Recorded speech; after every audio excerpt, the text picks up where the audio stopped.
One, two, three. Hello, everybody, and welcome to another video from Keobastein. We are on K-TEIN episode 13.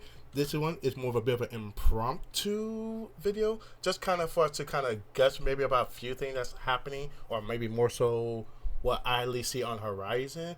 This one might be a little bit more fighting game focused from my side, but before I get into that, I am once again accompanied by my co-host Commdao. Commdao, how are you doing? I am doing better after talking to you, man. I appreciate it. Hey, glad I can be a comfortable presence. Just like I hope these videos have also been comfortable and entertaining for people as well and whatnot. So going back to again what we were going to talk about. So a few things that happened in the fighting game side of things that kind of got my interest. So one of the first things that's about to come out is like Invisible Versus. Kandao, you say you haven't tried the beta yourself, right? I haven't, and I kind of go back and forth because I knew that you were talking about how excited you were for this game. I think you said that it's gonna be a day one purchase for you, right? Well, mostly just because it's a new fight game, so day one purchase more than likely just because that's my habit and routine. I don't know if I can Okay. say I'm exactly excited, but it's rather there's something else to chew my teeth into. So yeah, or rather, let me tell you, because there's so little something else going on. Because well, let's not look at the vice versa. What else we got going on? We got Stride 2.0, which I'm not sure if you got back into it because I remember you I mentioned. tried, man. I gave it a day and I went back to uninstalling. I will say, like, the new UI looks great, and then like seeing the art style again, but I just can't help but feeling like, man, the love I have for this franchise and these characters, not that I ever played it seriously, but I think I mentioned before, Guilty Gear XX was like such a huge part of like my gaming childhood, and it's not for me anymore, and making peace with that. And again, everybody who Yeah, I enjoys get that 2.0, I feeling. hope they enjoy it, but it was not enough to pull me back in. I was keeping an eye out for it, and from the changes I seen, it's it's kind of a almost a too little, too late changes for me. Like the changes they made are changes that I think they should have made back in 1.0 version, if I'm being honest, before we got to season two and such. And the only thing that's like keeping me now, like you said, there's love for a character. Well, I definitely adore Robokai from Good to Get Ascent Core Plus R. Like SS, that's the character I love the most, Robokai. So the fact that Robokai is coming back is something that like makes me optimistic. But now that I hear how some people are receiving the changes, and it's like we went from something that was completely volatile to something that's like minimum volatile, but it is still the same ingredients. Like for starters, I'm not sure if you know, but Happy Chaos has been a menace for Stride 2.0. Sorry, for been a menace since its release, and they said they're going to rework the character, and that rework turned into the character is still he was nerfed from top one to being top one again. He's still the best character. He has I a near infinite block string, and people are like, how can they like they keep trying to change this character up and it's not working, and I feel like it's because of the freaking system. Like he's such a high powered character that's not accommodated for in a system that's so limited. At least that's my red no pill I take on the matter. remember that conversation thread about him being just a menace, like you said, and then all the talk of how they were going to nerf him. And then just yesterday, I saw Diaphone reshare a clip of like, yeah, that just I'm blanking on the terminology. The block string stuff, just like always having priority, being able to zone out aggressively with like no gap to close the distance Yeah, whatsoever. and Yeah. this kind of stems to the issue I kept saying about why I don't really vibe with Strive, because the defensive options are just so weak, and it's because they want to have high power offense, but of course a high power offense with very barely any check is going to lead to other scenarios like this and whatnot. And it's like, well, hey, if you had a oppressive, if you have an oppressive offensive mechanic, then you need to have something like equally oppressive to keep it in check and whatnot. I mean, because like for right now, I remember how. So let me step away from Strive.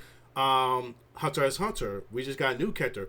We have a character who has um, lounging, lounging, or going forward, low attack that's highly plus on block, and yet she's still looking to be like maybe bottom 4 out of characters because the system is like, okay, that is a very strong tool but we have Nim Impact, we have Guard Council. Not only that, we also have the armor character meta and whatnot. And they also, distinctly make sure she had very low hit stun scaling. So it's like all the systems keeps her from being tamed, even though she has a lot of tools that should technically make her be quite overpowered and fearsome. And this is kind of the reason why I fuck with Hunter x Hunter and then Impact, because it's a high power game that give high power for every aspect, for both defensive, offensive, characters and whatnot. Now, is there certainly some over-tuning? Certainly, there at least consider 2 characters who are considered over-tuned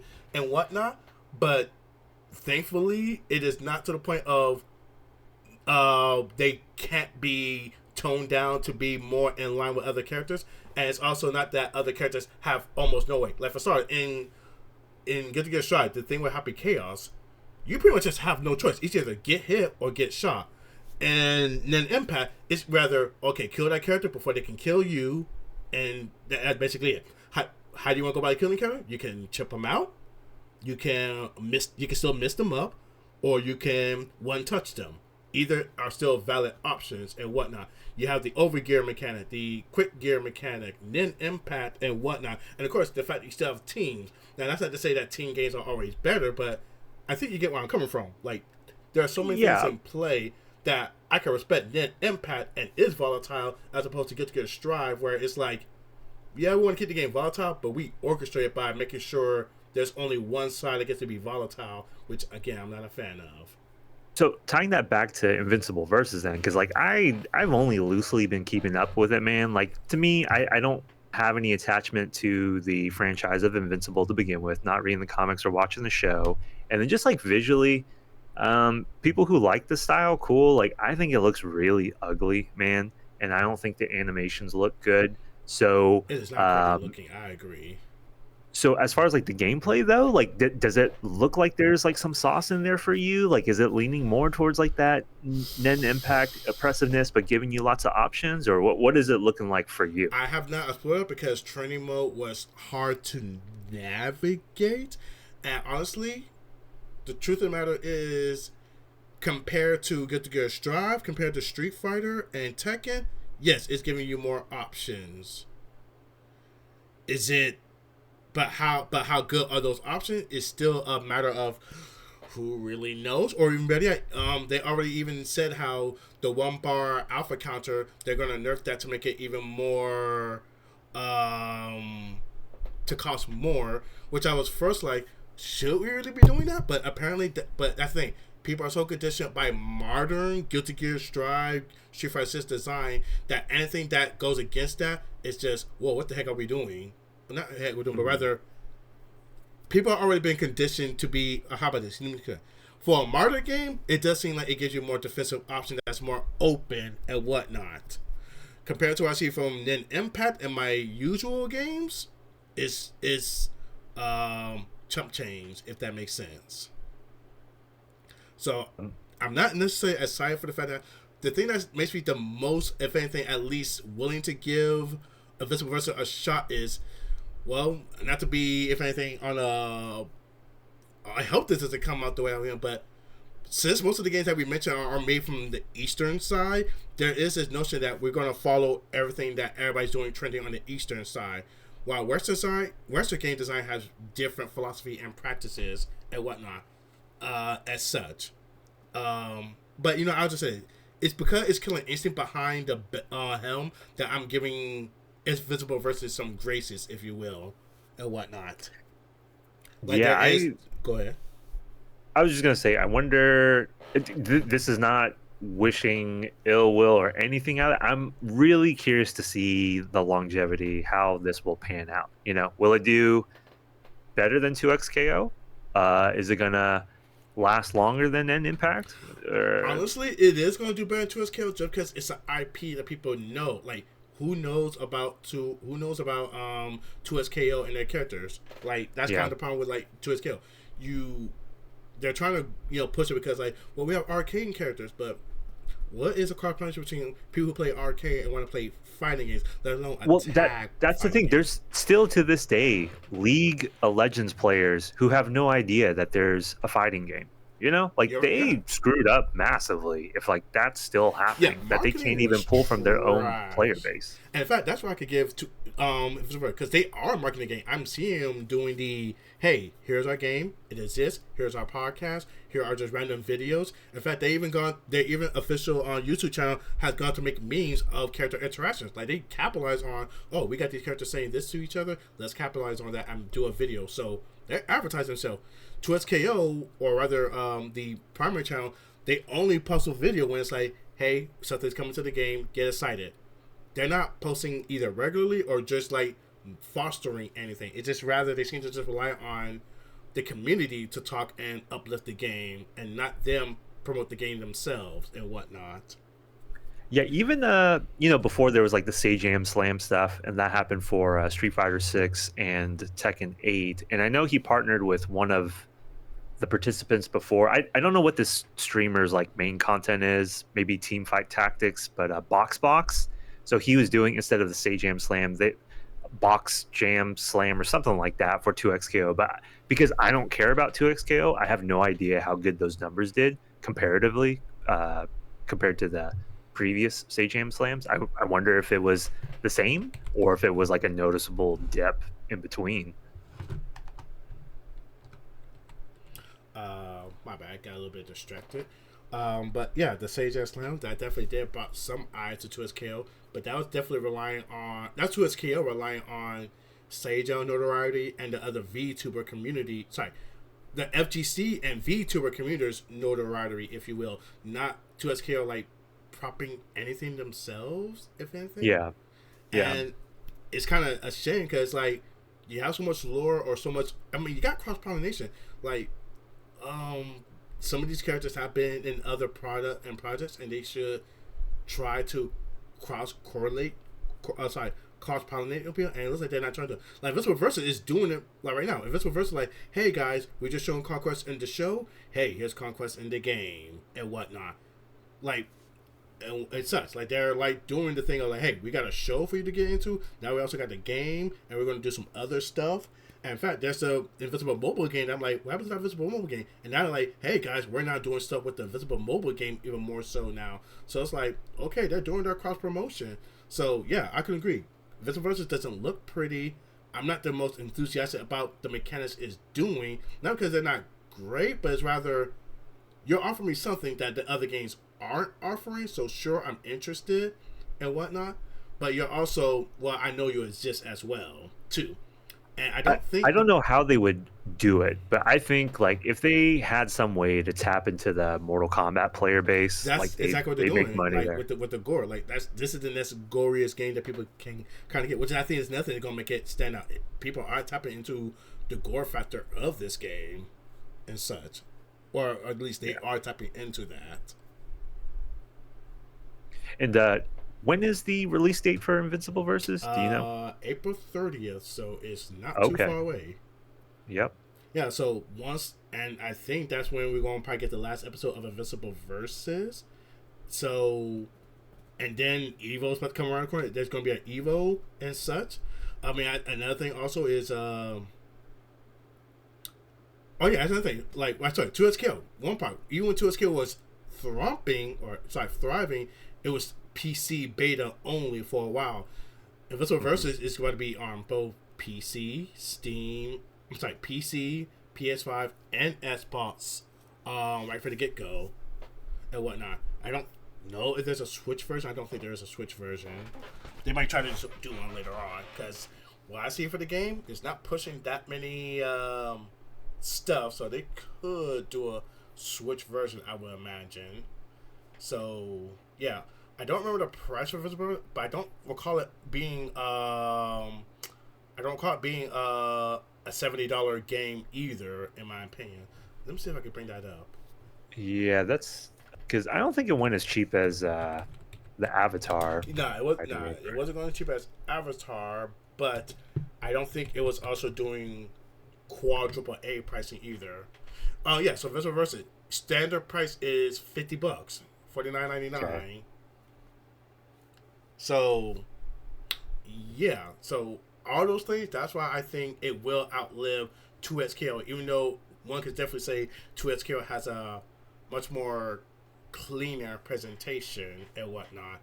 It's rather if the person is doing all the other things from single player content, cross cross promotion with other things, actually advertising their game and whatnot. So yeah, that's what's going on with that. But since you haven't been playing much, so you haven't played Versatile Versus. I've been playing in Impact, and they did just release character Shizuka, who I think she currently is on my team. She is kind of an interesting character at the moment, but we do have one more character coming for the DLC. A lot of people have been saying how they really wish this game got on sale because it has not. I think it is now on its 1 year anniversary now. I think the game came out Man, around that's this time. crazy. That's like one of the major bad thing about this game. This game should not have been $50, and they're still trying to get that full price. Where it's like, nah, this game needs to be like 35 and lesser already, and whatnot. Because even Yeah, now, I can't. July 16th will be its 1 year anniversary, but that's right around the corner. But it still should have been. I think it had barely gone from 30 dollar. I think it's been like 15 to 25% off most of the time. I had to check out Hmm. Deca deals, but yeah, it needs to go on sale. Especially when we get into that anniversary, it should certainly go on sale. But besides that, then I mean, actually, didn't you? Well, sorry, I have not played with Tekken, but can you tell me what's going on with Tekken? Because I'm just hearing a lot of moaning but knowing about Tekken. Yeah, well, so I mean, in general, even if people don't know, like Tekken player base is like very doomer and like always like crapping on the game. Season 2 was very problematic, and that's sort of when I dipped out because yes, became even more oppressive. Everybody getting more 50-50s. And like it sucks, man, because I love putting people in the 50-50 blender, right? But when you can make it where every single character has that, like Anna lost a lot of her character appeal basically because she was supposed to be the casino character, you know? If Um everybody could do it, then it doesn't become special or unique. exactly. And then, season 3, in reality, season 3 is not as problematic as season 2, but where they went wrong was the marketing, man. They were saying back to Yeah. basics, and you can imagine like how everybody's imagination went wild. And like they're not going to remove heat in Tekken. Still just like lots of overpowered moves. And then so like with the launch of season 3 and like the big patch, a lot of people were disappointed. You had competitors saying that they weren't competing anymore in the game, so like really really big stances like that. But then a few weeks ago, not a stealth patch, but they released like a minor update that did actually do kind of taking back Yeah, a lot of moves for most of the staff, the that characters. is what I've So heard. Like they have been doing a couple of micro patches here or there that I guess has not been done. But I guess like you said, it was a marketing. It was the fact that you're going to go back to basics, and then no, they didn't do that. But that lie was kind of the nail in the coffin because this wasn't the first time they did it. Season 2, they were saying we're going to make defensive options stronger in season 2, yep. and that didn't happen. So for me, again, I like 3D fighters. I played the heck out of season 1. I would like to return because in general, I prefer Tekken 8 over Street Fighter 6, but um, I don't have anybody in season 3's roster that I'm looking forward to. And hearing about like there's still tons of like people running scripts online to cheat and a lot of rage quitting. Like, I don't know if I want to get into that because around the time that I was starting to put more effort into Street Fighter 6 over Tekken 8, part of the reason not only like season 2 was like it was harder to find matches just in general. And then Street Fighter 6's matchmaking, because again the player base is so huge, even if it's like not my preferred game, being able to get regular matches frequently is a huge quality of life. So I kind of go back and forth whether, yeah, like maybe I'll get Tekken 8 eventually, or maybe I just wait until like Tekken 8's end of life and just rebuy. I'll double dip to get that complete edition, with like all the season pass characters. It But is. it is a kind of sad. Like I feel like Tekken 8 when it launched, swinging for the fences. Did really really solid, and it's a bummer that it couldn't sustain that. That is quite a bummer. I must admit, the reason why I at least even keep an eye on what Tekken 8 is doing, because I am interested to see, okay, how is Virtual Fighter going to respond to this? And so far, they... Virtual Fighter is going to respond by re-releasing Virtual Fighter 5. They're going to do it, man. They're going to release another thing. Virtual Fighter 6 is going to be delayed. I to say that I don't think that's even a bit in a joke. I think they are going to do that again, and that is disappointing. And I want to be clear, I'm not telling them to rush the dev cycle, because like on a similar note, I'm so happy that Dead or Alive 7 is greenlit. It's not forgotten. It's going to happen. Please take their time with it. It'll be annoying if they announce it too soon and if it's like years and years out, but I don't want a botched launch. I would rather have them take that time and care. And the thing that's just annoying about Virtua Fighter 6 is like all these breadcrumbs, dude. All these insignificant breadcrumbs. Show us Vanessa, dude. Show us any other character also. Like, personally, it's looking way too similar to what they did with Shenmue. All right, guys, we're going to do Shenmue 3. Mostly silent and only just, hey, guys, we're making the game. Get excited for it. We're making the game. Get excited for it. And then once we actually got the game, it's underwhelming. Yeah. Didn't Shenmue 3 also have like that route where it went through crowdfunding? Wasn't there like Kickstarter for it? Yeah. Now, honestly, I wouldn't be surprised if I hear Sega also say, "Hey guys, we want crowdfunding for Virtua Fighter." Because in fact, do you hear what happened to that other quote unquote Yakuza like a game, the one that's called Dragon something? Yeah. So I don't like. I only caught blips of it. Like, if you wouldn't mind, like recapping me what exactly happened for it. Like, did it get shut down or something got pulled? Basically, from my understanding, there was this Korean studios that wanted to make something that was equivalent to Yakuza. That was like Korean thing. I forgot what it was called. It was called something. I think Dragon Rider, something to that effect. And that does include the actual people who made the Yakuza game. But since they had to make they had to make it seems like they went over budget and they asked NetEase, the people who are actually publishing, hey, can we get some more money? Can we make the game? And NetEase like, no. So if you can't make this, we'll shut this down. And the reason why I'm relating this to Virtua Fighter is because, like the Yakuza series, basically the reason they're able to keep turning out new products in game because it kept reusing assets and whatnot. So when it comes to making brand new stuff, they were taking a very long time with this current new Dragon whatever game that would be a spiritual successor to the Yakuza game. And what is Sega now doing? Okay, we'll just keep re-releasing Virtua Fighter, but we're not doing anything brand new. And the fact that information is coming to a snail crawl and they rather get excited about Virtua Fighter but don't actually show Virtua Fighter 6 is kind of giving me that, oh, is this like a epidemic problem with Sega where they want you to get excited for something, but then when it comes to delivering, they You're right, man. So I just looked it up. That title that we're talking about is called Gang of Dragon. Yeah, Gang of Dragon. The gaming development scene, it has happened before, which is why like what you're talking about has weight because there's probably other bigger titles, but the last one that I can remember is that Wonder Woman game that got canceled, and that was like in development for I want to say at least like 4 years, right? But yeah, like stuff that gets teased, like it is getting funding, and then they just like pull the plug on stuff. So I think a lot of these games that are flopping, like High Guard and stuff like that, I think that makes a lot of studios and publishers even more hesitant to like even get to that point. It's like they'd rather pull the plug than have like a botched launch. And that's why I'm afraid of them basically. Well, here's nothing also.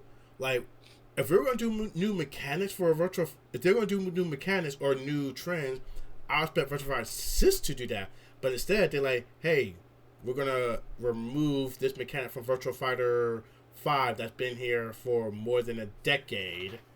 And it's You like, talking about the stagger yeah, thing? decided. Now again, I was now technically while I am like, oh, I wasn't a fan of that mechanic, so I'm glad it's gone. But at the same time, if I was in that development group and you asked me to remove it, I would be like, no, it's been here, it can stay here. When we do Virtual Fighter 6, sure we can remove that, but that's a new entry. But the fact that they decided to do it into Virtual Fighter 5, it's like, okay, some people speculate on the optimism of like, oh, maybe this is getting people prepped for Virtual Fighter 6, or maybe Virtual Fighter 6 is they're not sure what they want to do with it, and thus they're testing the water in 5, which could be either good or bad, how you want to look at it. To me, I'm reading as they don't know what they want to do with Virtual Fighter 6, so they're going to make Virtual Fighter 5 their experiment, but now you're endangering people who want Virtual Fighter 5 in case they realize they don't like 6.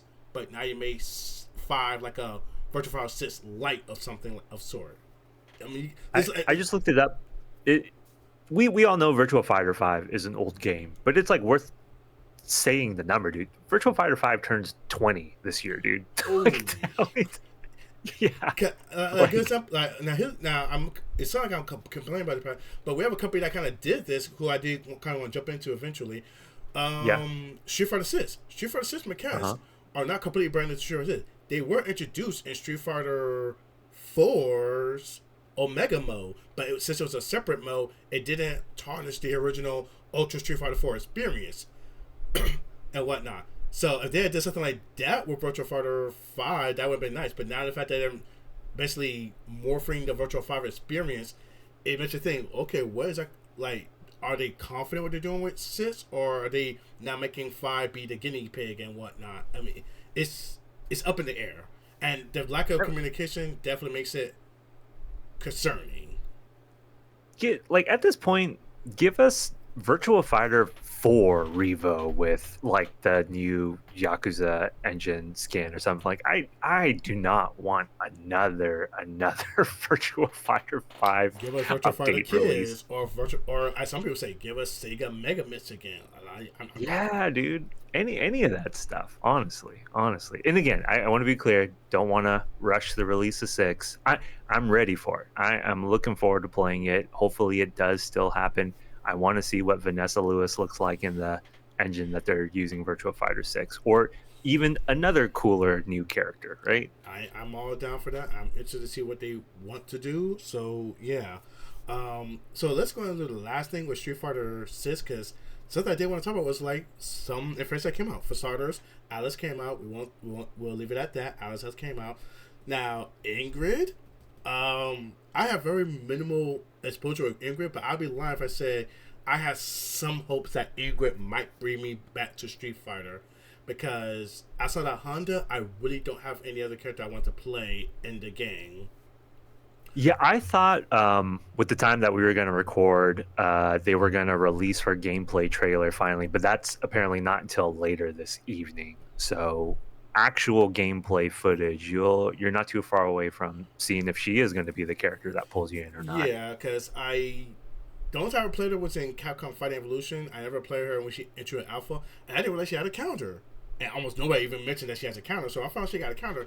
I kind of got excited. I'm like, oh, this may be my character for me. Round around it with a counter, that's kind of what I want. But then that's when we got hit with the quote-unquote rumors about we know who's going to be in Street Fighter 6. Which, honestly, I think it makes a lot of sense. So one of the things that happened is we might not have an idea who's in Street Fighter 6 Season 3. And that character being... wait, is it Season 3 or Season 4? We're about to be Season 4. Ingrid's the last character. Yeah, okay, so Season 3. 4. So yeah, Season 4. So one might be Claw/Vega. And that's interesting to see how that would turn out, because almost all char-based character has almost disappeared. And that's another charge-based character. So it'll be interesting to see out of that. The next one, if it is true, would get me really excited, because this was my favorite from Ultra Street Fighter 4, Goiken, who, if anything, Goiken from Ultra Street Fighter, I just said I like a shuttle character with parry. Well, that's who Goiken is. Goiken was, if anything, the parry slash zoning character. So if we do get that, I'll be happy. But that's the reason why I'm wondering if this is true, because we also have Ingrid, who has essentially Shoto with parry, unless she's going to be a completely different character. So it definitely makes me like, would they really do something like, two characters who may be somewhat similar? So either something's going to give, either Goiken is not real, or they're going to change Goiken up, or Ingrid would get the counter and parry. So again, it's kind of like got me thinking. But then from Goiken, we're going to get Mike Hager, which is another interesting, because how would you make Mike Hager work in Street Fighter V? Especially now since you also just finally technically add another grappler. We already had Alice in here, so Alice is the hybrid grappler. We got Zangief, who is the... You talking about Manon? Oh, like who is Alice? Manon does exist. Manon is it. Forgive me, Manon. You talking about Lily? So like the grapplers, you have Zangief. I want Lily because she was a resource character, while Manon is a snowball grappler character. So it's like, okay, if we get Hager, what would you do with Hager? Now, will he be something closer to Zangief, who's more closer to doing SPD for big rewards? But one thing that comes to my mind is, maybe they'll do something similar to Cody, how he can pick up items during fights and whatnot. Mm-hmm. So that would be an interesting idea if we do get my Hager and whatnot. And then lastly, for the one who may close out the season, it would be the smart decision to close it off, another guest character, and that being Tifa Lockhart. Is it Lockhart? Is that her last name? You're right. Tifa Lockhart. Tifa Lockhart from Final Fantasy. Because I didn't know that the third Final Fantasy remake game, or I guess part, was about to come out soon. Or not soon, but rather they have a projected date. And someone said it will align with Street Fighter Season 4, quote, end date. Because it's going to be sometime next year. So it's like, Yeah, so what do you think about this rumor, if you have heard anything about it? So I did want to touch on, because...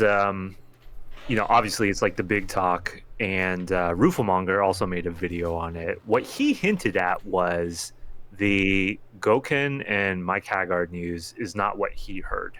Okay. Yeah. He did lean towards like the Tifa thing does not confirmed, but he does feel that that's more likely. So Goken and Mike Hagar, we don't know. The Tifa news for me, it just feels like so out of left field, where you're right. As far as like the release of like the third that remake trilogy that's coming out for Final Fantasy VII, that lines up. Like for me, being a Tekken head, Tekken had been clamoring for Tifa for this whole time, and like that didn't come to fruition. We got two other Final Fantasy characters. We got the protagonist Noctis from 15 and the protagonist from 16, Clive, and both, everyone's comment, like both of those characters were probably better served in Soul Calibur, right? And Tifa made the most sense because she fights with her fists and her legs, And a lot of people were trying to say like, oh, well, the release date is 16. No, it didn't even line up with the release date of 16. It still actually lined up with like the release of the second Final Fantasy VII remake, Rebirth, I think. Mm-hmm. And so I don't know what's happening. People are saying like, well, with Harada gone from Bandai Namco, like Tifa's never ever going to happen. And some people say, oh, good riddance. Like it never made sense for these guest characters anyway, blah, blah, blah. So in general, could Tifa work? Capcom does do a lot of love and care for like its guest characters with how they translated Terry Bogard and Mai Shiranui. As far as like actual hype for me, no, like I'm just like really surprised is like the big thing. I know like FeedEX, for example, a Tekken content creator, he was really distraught. He was like talking about how it like ruined his day. And not that Tifa needs to be exclusive to any one franchise or whatever. When it comes to gacha and mobile games, all these Final Fantasy characters cross-pollinate everywhere, right? I just would have never predicted it is the thing. So I'm just more shocked than anything. I don't hate it or love it. I'm just surprised, and I wonder if it'll happen. But I'm sure she will sell well. The only reason why I definitely wasn't put her in my initial bingo card, But one reason why I think she would get by is because there's a character who they can easily palette swap, and it basically fits in itself. Because people really like Akira, and we haven't got another quote unquote rival school characters at all. Yeah. And I'm like, honestly, you make Tifa do Akira stuff. Like, if they wanted to do something more Akira, or like, hey, how do we make a character from old assets but make it exciting? Okay, well, people don't really know about Rival School, but people really like Akira. But Akira is just, hand-to-hand fighter with a little bit of maybe Chia magic here or there. Who can we slap on that'll make work? I mean, you could have gone Makoto, sort of. Yeah. But Makoto's more of a cult favorite and not a fan favorite. And when she definitely wouldn't push sales. Go ahead. Yeah, well, I was going to say, I don't know, like, did Crimson Viper push sales? Like, I know she was like a big figure and people were like talking in the discourse about wanting her back. I would say no. I don't think she pushed sales. I think Kenny Omega himself, his trailer helped push those season passes and whatnot. Yeah. So with if it turns out that the Goken and Mike Hagar character slots are false, it is a possibility of Makoto, and like the other name that I see people clamoring for is Sakura, right? But there's no way they would do like an all-female DLC set, right? So Ingrid, Sakura, Makoto, and Tifa. Yeah, I can't. I mean, if it was a gacha game, sure, I could see that, but we're not that, so I don't personally see that myself either. The only other name I've seen that I hear people asking for, I mean, Claw, yes, for sure. Q, right? Yeah, Q is the other name. Yeah, Q or G, but that is a good aspect. Like, who are people asking for and whatnot? Because I mean, for me, I definitely would ask for maybe Remy from Street Fighter Third Strike. But then again, if you would ask me, how to prioritize what I want or what would sell, then I definitely wouldn't say Remy. And it would be something like Sakura or, again, like this rumor says, Tifa. And whatnot. And it seems that's what a lot of games are relying on. Like, in fact, this is where I will give Invincible Versus credit. They seem confident in their product that they're relying on what they're doing. Like, we're just doing what we want to do. We're not trying to do any cross collab besides with our own product IP. We're confident in our own game and whatnot. We're just excited because it's Invisible Versus. It's a fighting game. Because there's another game we should actually keep in mind that also is doing something cross that I haven't been playing actively, but it's also kind of out there. We got Kenshiro about to show up in City of the Wolves. Yep. And I'm definitely like, where did that come from? I know. But I'm like, where does that come from?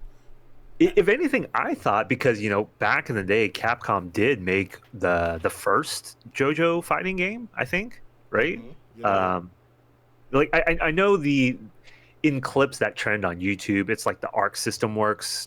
No. I'm sorry, I'm mixing up all these franchises. Why am I talking about JoJo when you're talking about Fist of the North Star? My bad. Yeah, it's Arc System Works that made Fist of the North Star fighting game. Yeah. What an oddball pick. It is like a classic anime meme type thing too. There's no way it pushes sales. Like, he could be a very fun character, though. I mean, actually, it does seem that is what. I mean, some people are getting that just because they really want Kishiro, and that's why he was made at the end. Some people are hoping that it's going to lead to something else. I'm not necessarily sure, but then again, at the same time, it's something that does kind of make sense. It is going to lead to something else. Some people are hoping, like, maybe we'll get another Hatsuko no Ken, I guess, game or product of some sort. What that be? Not really sure, but Kenshiro to come, and I think technically we're about to get another guest character after Wolfgang Krauser, who just came out. Do we know who that is? No idea, but apparently we're about to get another guest character. Well, not guest.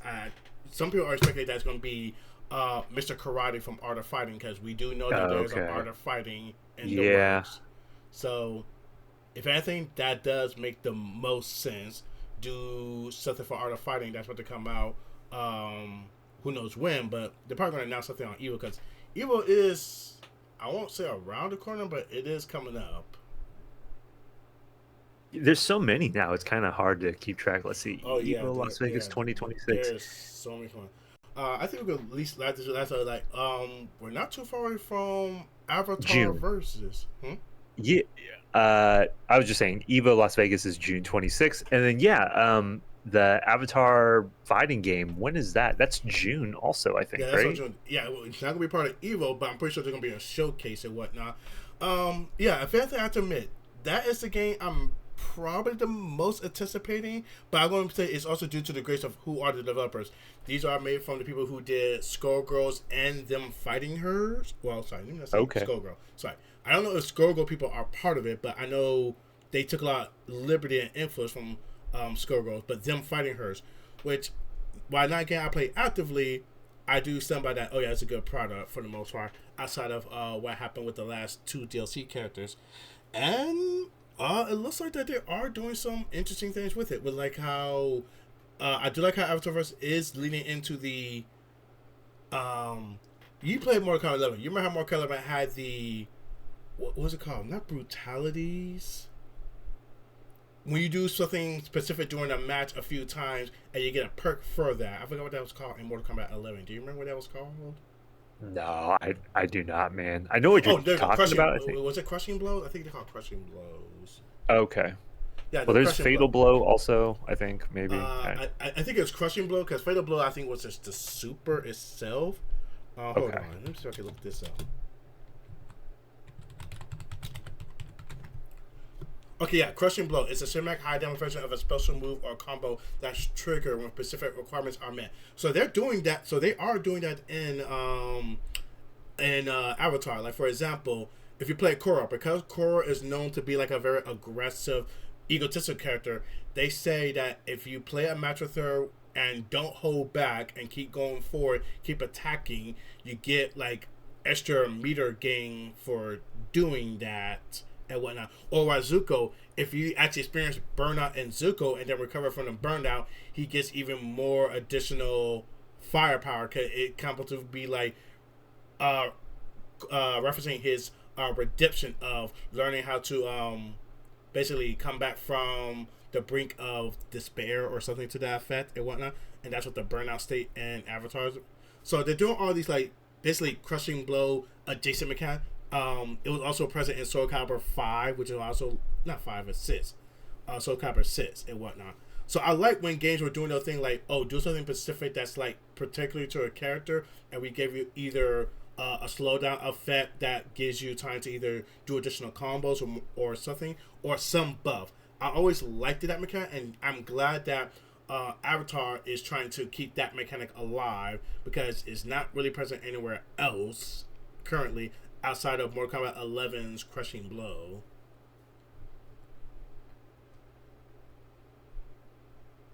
Yeah, I don't know. I'm just like looking through the screens as you're gushing about it, and I know like some of the criticism for this game, people were saying it looks like a Flash animation or whatever. I think it looks way better than Invincible From versus, what I but was told, oh, sorry, my bad. I'm sorry. I mean, maybe it's like a little bit of nostalgia speaking on my behalf. Like I'm looking forward to Zula, like with her stance options, seeing how that plays out. The stance options are looking interesting.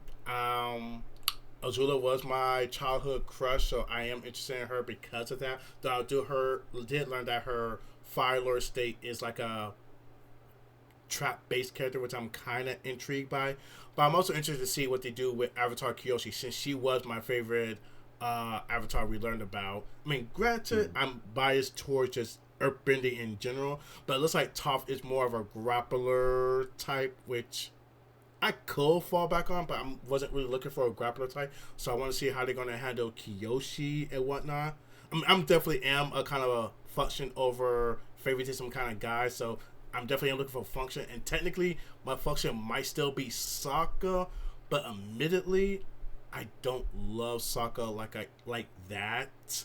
So Do you think you'll get the year one pass so you can vote on the potential picks for the characters? mostly no, because if I had a choice of who I wanted to vote to, I know who I want to vote, but I'm pretty confident they wouldn't ever win, so I wouldn't do that personally. But I would just grab the C1 pad just because year one pad. I know I'm going to probably be playing the game, so I definitely want to get all the characters and whatnot. But if I did, it would have been Uno Lock from Korra, because one, we need more Korra representation. Mm-hmm. Period. And that's actually my favorite Legend of Korra character, Uno Lock, for the most part. Yeah. Man, Keobastein, just watching the clock here, we probably do need to wind down. Any other points you want to make either on Avatar or any other fighting game news? No. I think we did got to tackle most of it. I don't know what's going on the indie side of things outside of, well, it is interesting how Masamune wants to try to do a bounty for Ultimate Marvel vs. Capcom 3 to get rolled back. And while I was initially excited for it, I'm glad that some people brought some reality to it by saying, like, $10K to make rollback for Marvel vs. Capcom 3 is not enough work. We're like really underestimating what it means to develop something like that. So I'm glad that people are becoming more critical thinking in that aspect. But otherwise, for me, I guess for my final point is stuff are happening. Like, I'm going to see what they do with Robokai. If they make Robokai like my type of character, I might dabble into Stride, but I'm not holding my breath. Same thing for like Grand Blue Versus. That's going to make some changes. I mean, I already know what character I want to play with Grand Blue Versus, but I'm not sure if I'm going to go back into it until I see what they do with the changes and whatnot. If they move to L, that would be a good start, but I don't believe they will. Yeah, that's like a core part of that game. You're mentioning indie fighting game news. I did want to mention this because like I did see some buzz recently. The demo for Hyper Fight 2 is out, and that game is supposed to be releasing sometime this year. Oh, really? But the Hyper demo Fight 2? became available on the 16th of this year. Oh, really? 16th of this month, I'm sorry. Oh, okay. Hyper Fight 2 might come out? Yeah. Yeah, I do see it. Yeah, there's a demo for that. Holy crap. I did not know that. Well, thank you for putting that on my radar. I was not paying attention. I am hoping that my preferred character kind of shows back up, but which I know. I'm kind of sort of weird because I know we talked about it before, but I think we mentioned how. Well, sorry. I had to play with Yo-Yo. I liked that her original version in Hyper Fight 1. Hyper Fight 2, she went through a massive change that I'm not sure I want to play with her anymore. It's like the same thing how I loved it Bison from Alpha, and now Bison from 4 to 5 to 6. That's not the Bison I want to play. No, yeah. And But yeah, we can maybe give it more of a spotlight in the future because like I never played the first one. I know that it's like a single dev team, right? Who's making Hyper Fight. yeah. So what maybe we collect a couple other indie fighting games to talk about, or like I would just like to hear more about the characters that were appealing to you. Maybe we can slot that into like the next character discussion that we should do. definitely So we got options, man. Because I did want to actually bring up to like characters who brought my interest because there were characters in Invincible Versus that are catching my interest. But I think we're going to say that for another time. So without further ado, hey, Commdao, where can people find you? Yeah, people can catch me on Twitch. I stream at least once a week. It's COMMDAO. And then I have a Gotcha podcast project with my co-host Fabian. We are Gotcha Plus Living on iTunes, Spotify, and on YouTube. Hey, the guy get the banners one way or another. But all right, That's and right. people, you'll find Keobastein on this YouTube channel that I'm going to upload. And without further ado, everybody, take care. Have a great day.